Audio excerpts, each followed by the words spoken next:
আসসালামু আলাইকুম। সবাই কেমন আছেন? আশা করি সবাই খুব ভালো আছেন। রমজান মাসে ছোলা, ঘুগনি, আলুর চপ, বেগুনি, পেঁয়াজু ইত্যাদি খাওয়া হয় না। এরকম পরিবারের সংখ্যা মনে হয় বাংলাদেশে একটু কমই হবে। আর এই সব কিছু প্রতিদিন তৈরি করাটাও কিন্তু একটু ঝামেলা। তাই রোজার শুরুতে যদি একটা প্রস্তুতি গ্রহণ করা যায়, যার ফলে একদিন একটু খাটাখাটনি করলে এক সপ্তাহের জন্য কিছু কাজ কমিয়ে রাখা যায়। আজকে আমার এই ভিডিওতে আমার সেই প্রস্তুতি আপনাদের সাথে শেয়ার করব, যেটা হয়তো আপনাদের অনেকেরই উপকারে আসবে। রোজা শুরুতেই আমি ছোলা, ঘুগনির জন্য ডাবলি আর পেঁয়াজের জন্য ডালটাকে প্রসেস করে রাখি, যেন কমপক্ষে এক সপ্তাহ চলে যায়। যেহেতু এগুলোকে একটু ভিজিয়ে নরম করে নিতে হয় এবং সময়ও একটু বেশি লাগে।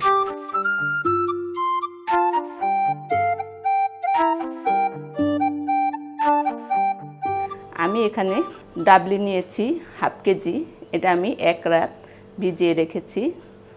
ডাবলি বলতে চটপটির যে ডালটা, এটা।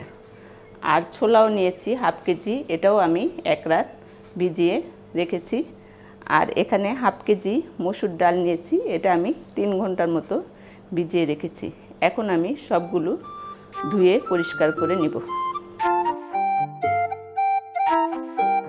হ্যাঁ, ছোলা, ঘুগনির জন্য ডাবলি এবং মসুর ডালটা আমি সুন্দর মতো ধুয়ে পানি ঝরিয়ে নিয়েছি।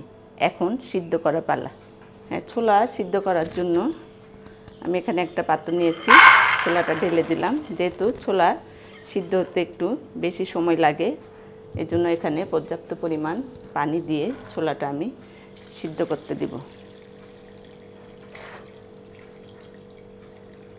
যাদের বাসায় প্রেসার কুকার আছে তারা এই ছোলাটা প্রেসার কুকারেও সিদ্ধ করতে পারেন। সেই ক্ষেত্রে 5-6টা সিটি দিলেই এটা সিদ্ধ হয়ে যাবে।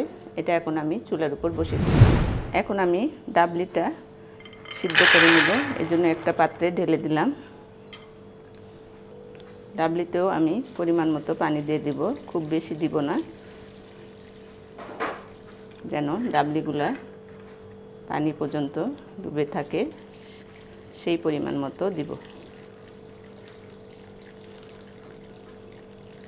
লবণ দিয়ে দিব স্বাদ মতো।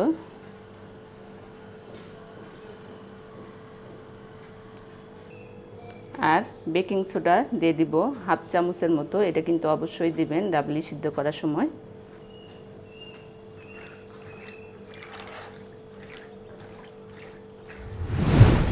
হ্যাঁ, আমার ছোলা এবং ডাবলি সিদ্ধ হইতে থাক। এই ফাঁকে আমি মসুর ডালটা ব্লেন্ড করে নিব।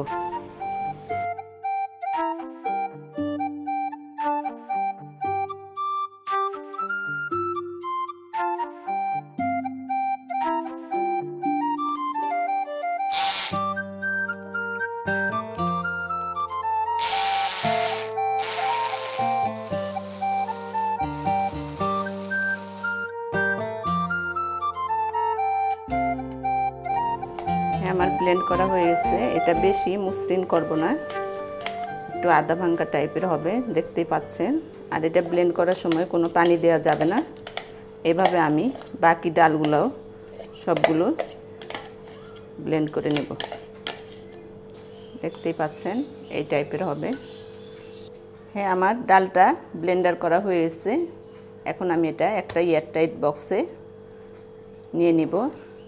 নিয়ে আপনারা নর্মাল ফ্রিজে এটা 1 সপ্তাহের মতো রেখে খেতে পারবেন।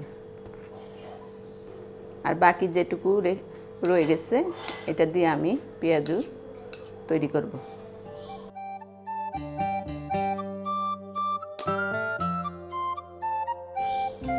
পেঁয়াজু তৈরি করার জন্য আমি এখানে পেঁয়াজ কুচি করে নিয়েছিলাম 3টা বড় সাইজের। আমি একটু পেঁয়াজের পরিমাণটা বেশি দিয়েছি, আপনারা যে যেরকম পছন্দ করেন সেই অনুযায়ী দিয়ে নেবেন। ধনিয়া পাতা দিয়ে দিব 1/4 কাপের মতো। পুদিনা পাতাও দিব 1/4 কাপের মতো। এই পুদিনা পাতাটা পেঁয়াজুর একটা আলাদা টেস্ট এনে দিবে, আপনারাও দেওয়ার চেষ্টা করবেন। কাঁচামরিচ দিয়ে দিলাম 4-5টা কুচি করে নিয়েছিলাম, দিয়ে দিলাম। আদা রসুন পেস্ট নিয়েছিলাম হাফ চামচ করে, এটাও দিয়ে দিলাম। হলুদের গুঁড়া নিয়েছিলাম হাফ চামচ এবং ধনিয়া গুঁড়া 1 চামচ, এটা দিয়ে দিলাম। লবণ দিয়ে দিলাম স্বাদ মতো।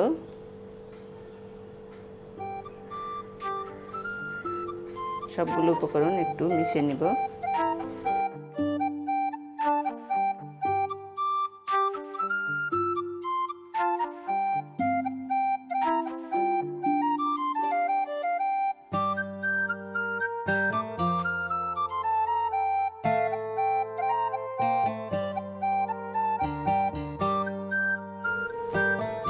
আরেকটা জিনিস লক্ষ্য করবেন, যদি সবগুলো মাখানোর পর যদি দেখেন বাইন্ডিং হচ্ছে না, সেই ক্ষেত্রে আপনারা এখানে বেসন বা একটু চালের গুঁড়াও ব্যবহার করতে পারেন। আমি এখানে 2 চামচের মতো বেসন দিয়ে দেব।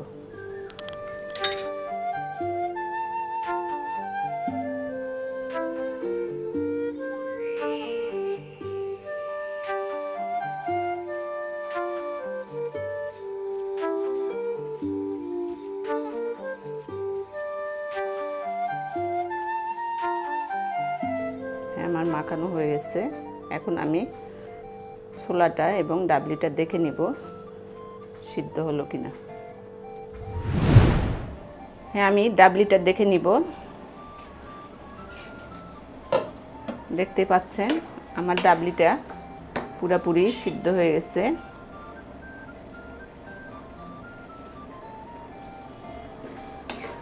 এখন আমি চুলার জালটা একটু বাড়িয়ে দিব। তার আগে আরেকটা কথা বলি, ডাবলিটা কেউ বেশি শক্ত পছন্দ করে, কেউ আবার নরম পছন্দ করে। যদি বেশি শক্ত রাখতে চান তাহলে চুলার জালটা বাড়িয়ে পানিটা টেনে নেবেন। আর আমার মতো রাখতে চাইলে দেখতেই পাচ্ছেন এই পর্যায়ে আছে, আমি আরেকটু পানিটা শুকিয়ে নিব। এর জন্য আমি চুলার জালটা একটু বাড়িয়ে দিলাম। এখন আমি এটা চুলা থেকে নামিয়ে ঠান্ডা করে নিব।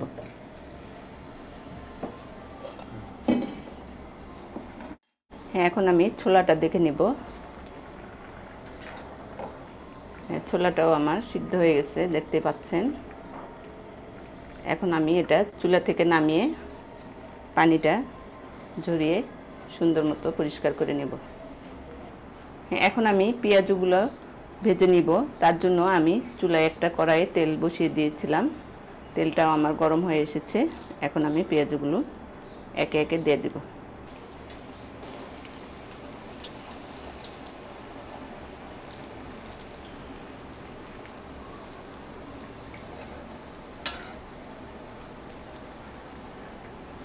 পেঁয়াজগুলো আমার একটা পাশ হওয়া পর্যন্ত আমি অপেক্ষা করব।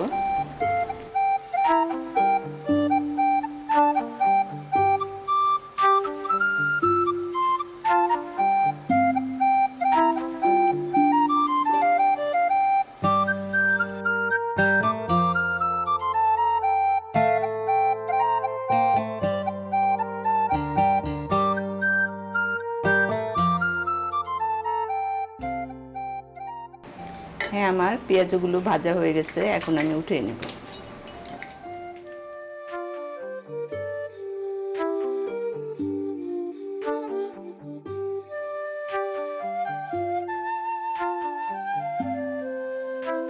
হ্যাঁ, আমি বাকি পেঁয়াজগুলো একইভাবে ভেজে নেব।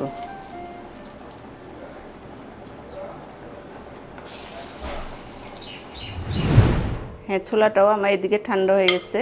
এখন আমি একটা এয়ারটাইট বক্সে রেখে দিব।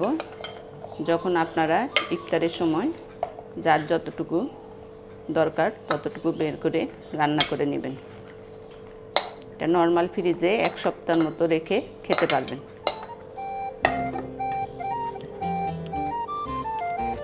হ্যাঁ, ঘুগনিটাও ঠান্ডা হয়ে গেছে। এটাও আমি একটা এয়ারটাইট বক্সে রেখে দিলাম। এটা দিয়ে আপনারা চটপটি, ফুচকা সব কিছুই তৈরি করে খেতে পারবেন। এভাবে আমি রমজানের শুরুতে একটা প্রস্তুতি নিয়ে থাকি, যেটা আজকে আমি আপনাদের সঙ্গে শেয়ার করলাম। যারা নতুন, আশা করি তাদের খুব উপকারে আসবে। যদি আজকে আমার এই রেসিপিগুলো আপনাদের সবারই খুব ভালো লাগে অবশ্যই আমার চ্যানেলটা সাবস্ক্রাইব করবেন। আর এদিকে আমি পেঁয়াজু ভেজে রেখেছিলাম, এটাও আপনাদের পরিবেশন করে দেখিয়ে দিচ্ছি। একটা পেঁয়াজু আমি আপনাদের ভেঙে দেখিয়ে দিচ্ছি কতটা ক্রিস্পি হয়েছে, দেখতে পাচ্ছেন। আজ এই পর্যন্তই, আবারও দেখা হবে নেক্সট কোনো ভিডিওতে। সেই পর্যন্ত সবাই ভালো থাকবেন। আল্লাহ হাফেজ।